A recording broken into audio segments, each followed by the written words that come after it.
নসিহত নং ১।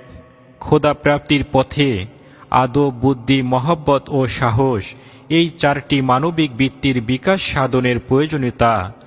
আদব সম্পর্কে মনীষীদের উক্তি, বেয়াদবির কুফল, পাক কোরআন ও হাদিসের আলোকে আদবের গুরুত্ব সম্পর্কেও আলোচনা।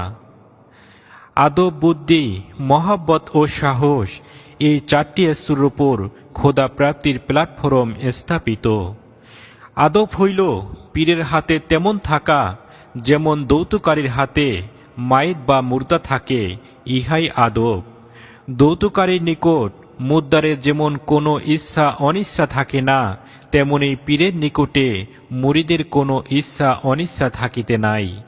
বুদ্ধি, পীরের কথা ইশারাপূর্ণ, মারিফতের ভাষা ইঙ্গিতময়। পীরের ইশারাকে বুঝিবার বা হৃদয়ঙ্গ করিবার জন্য বুদ্ধির প্রয়োজন। পীরের ইশারা বা ইঙ্গিত বুঝিতে না পারিলে উদ্দেশ্য সিদ্ধ হয় না, মঞ্জিলে মাকসুদে পৌঁছানো যায় না।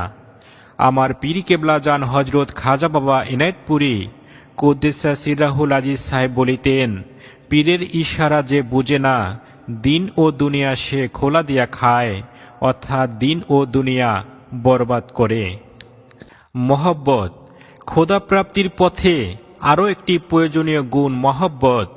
এই পথে পীরকে ভালোবাসিতে হয় সব কিছুর চাইতে বেশি। আপন স্ত্রী, পুত্র, মা বাবা, ভাই বোন, আত্মীয় স্বজন, সহায় সম্পত্তির চেয়ে পীরকে বেশি ভালোবাসিতে হয়, এমনকি নিজের জীবনের চেয়েও। যে মুরিদ নিজ জীবনপেক্ষা পীরকে বেশি ভালোবাসিতে না পারিবে, সে কঠিন কালেও খোদাতালা পর্যন্ত পৌঁছাইতে পারিবে না। খোদা প্রাপ্তির পথে ইহা এক অন্যতম প্রধান সত্য। সাহস, আদব, বুদ্ধি ও মহব্বতের মতো এই পথে অদম্য সাহসের প্রয়োজন। এই গুণের অভাব হইলেও খোদাতালাকে পাওয়া সম্ভব নয়। ধরো তোমাকে তোমার পীর বলিলেন, বাবা তোমাকে বিদায় দেওয়া হইল, তুমি অমুক রাস্তা দিয়া গৃহামুখে যাও। তুমি বাড়ির দিকে রওনা দিবে। কিছু দূর গমন করিবার পরে যদি পথে মধ্যে এক ক্ষুধার্ত বাঘ দেখিতে পাও, তখন তুমি কি করিবে?